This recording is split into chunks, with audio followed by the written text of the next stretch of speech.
mo kí yín nílé lóko káàkiri gbogbo ibi tí ẹ bá ti ń wò mí. Ojú tẹ́ fi ń wò mí ò ní fọ́, etí tẹ́ fi ń gbọ́ mi ò ní di. Àwa la máa wá, ẹ̀yin la máa bá lágbára Ọlọ́run ọba.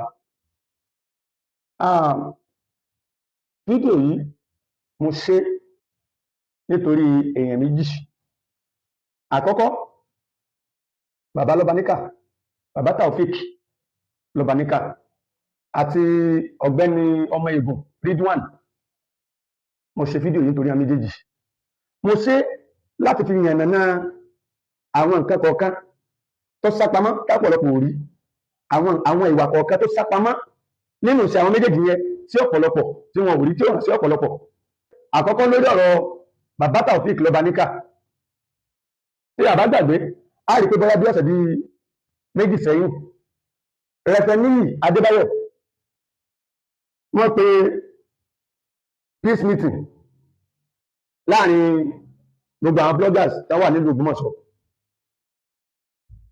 Bó tẹ̀ tó pé kìí ṣe pé gbogbo blogger tó wà nílùú Ògbómọ̀ṣọ́ ní kíní yẹn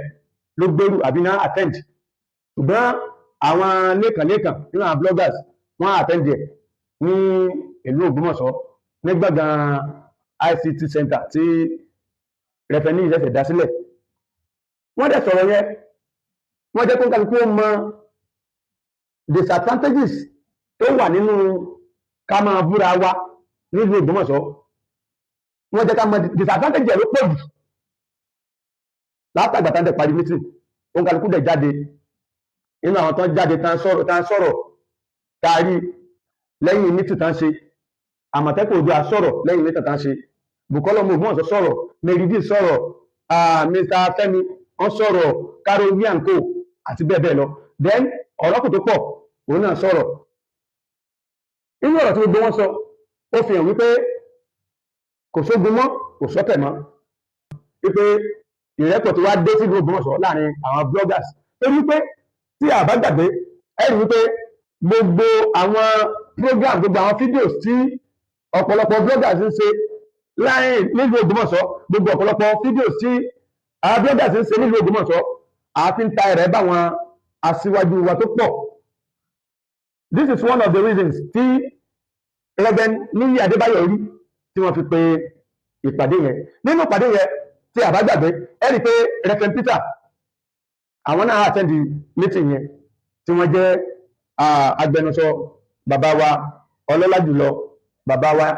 His Imperial Majesty Ọba Ghandi Afọlábí Ọláoyè Ògúnmọ́gẹ́gẹ́ III. Nígbà tí wọ́n wá tún kámbẹ̀, bóyá bí after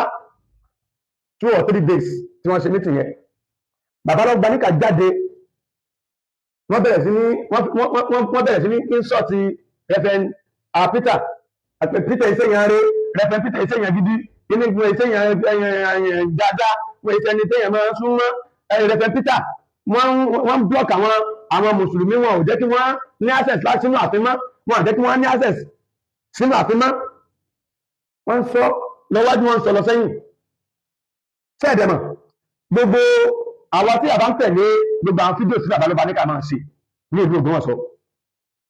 àbí kí n sọ pé gbogbo àwọn fídíò sí bàbá Lọ́baníkà máa ṣe lórí ọ̀rọ̀ Ògbómọ̀ṣọ́, tí ẹ bá ń tẹ̀lé, ẹ bá ń fọ́lò rẹ̀ látẹ̀yìn, ẹ ń tẹ̀lé bọ̀ látẹ̀yìn, ẹ mọ̀ wípé bàbá Lọ́baníkà alágàbàgebè ni wọ́n, alágàbàgebè ni wọ́n. Number 1, tẹ́ ẹ bá gbàgbé, ọ̀rọ̀ máàmù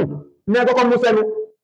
níbẹ̀rẹ̀ ètò wọn lórí ọ̀rọ̀ Ògbómọ̀ṣọ́. Ọ̀rọ̀ máàmù Yunus Toliat, ìmáàmù Ògbómọ̀ṣọ́ ni wọ́n kọ́kọ́ mú sẹ́nu tí wọ́n kọ́kọ́ rún, tí wọ́n ń jẹ. Nígbà tó yá wọ́n fi ọ̀rọ̀ máàmù lẹ̀ díẹ̀, wọ́n switch sí ọ̀dọ̀ àwọn àfà tí wọ́n jọ ń ṣe nígbà náà, tí wọ́n jọ lérò wípé àwọn jọ ń bá ìmáàmù Ògbómọ̀ṣọ́ jà. Wọ́n bẹ̀rẹ̀ sí ní bú wọn, wọ́n bẹ̀rẹ̀ sí ní yẹ̀yẹ́ wọn, wọ́n bẹ̀rẹ̀ sí ní threatening wọn wípé gbogbo tí àwọn jọ ṣe tí lè fi jó, tí àwọn èèyàn yóò bá ṣọ́ra, táwọn èèyàn yóò bá ṣọ́ra, gbogbo ayé ní gbọ́. Wọ́n bẹ̀rẹ̀ sí ní threatening wọn bá. Nígbà tó yá, wọ́n tún mú ẹlòmíì náà sọ́wọ́, wọ́n tún bẹ̀rẹ̀ sí ní ṣe fídíò oríṣiríṣi nípa irú ẹni bẹ́ẹ̀, kó tó wá di pé ó wá ẹsẹ̀ wá kan Rẹ̀fẹ̀n Peter. Bóyá nítorí pé wọ́n attend peace meeting tí wọ́n ṣe láàrin àwọn bloggers ní òkètò, gbogbo ìbúra ẹni yìí ká máa ka àwọn olórí wa, ká máa kà wọ́n lábùkù, ká máa sọ̀rọ̀ ọkọ̀ bá kò gbé sí wọn ká máa sọ̀rọ̀ tí ò tọ́ sí wọn ẹja tọwọ́ ọmọ rẹ̀ bọ́ aṣọ bóyá torí pé Reverend Peter wọn àtẹ́jú mítì yẹn ìní bàbá lọ́ba níkà fi bẹ̀rẹ̀ sí ní ṣe kíni bẹ̀rẹ̀ sí ní wá bú wọn wọ́n bẹ̀rẹ̀ sí ní pè wọ́n lóko tí wọn ò jẹ́ wọ́n bẹ̀rẹ̀ sí ní sọ àwọn ọ̀rọ̀ tí ò dá nípa Reverend Peter ẹnìkan wá jáde nínú àwọn bloggers tó wà lóògbómọ̀ṣọ́ sẹ́yìn pé tí ìbá ti pé wọ́n ti pè pàdé àwọn bloggers nínú Ògbómọ̀ṣọ́ bí bàbá lọ́ba níkà ti bú Reverend Peter yẹn àwọn bloggers yẹn wà ní sáìdì Imam Ògbómọ̀ṣọ́ sẹ́yìn pé yẹ kí wọ́n kún wọn lọ́wọ́ kí wọ́n máa bá wọn bú Reverend Peter ni àwọn yẹn wá pọ̀ nítorí wípé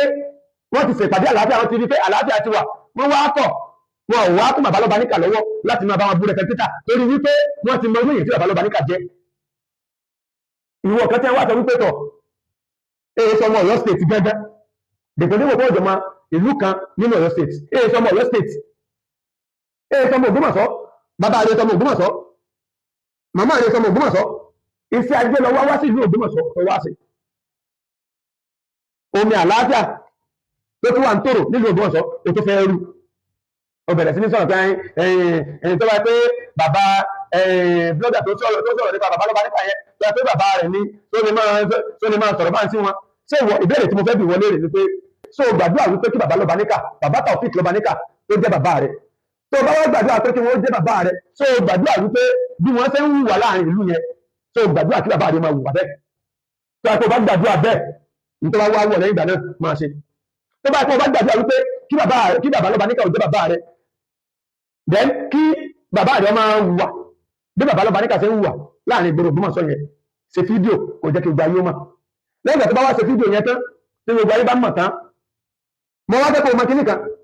wípé kò sí irú bàbá tí ó máa hùwà bí bàbá lọ́ba níkà ti ń hùwà yẹn tọmọ òní máa fẹ́ tiẹ̀ lọ́jọ́ iwájú bí bàbá lọ́ba níkà ti ń hùwà yẹn kò sí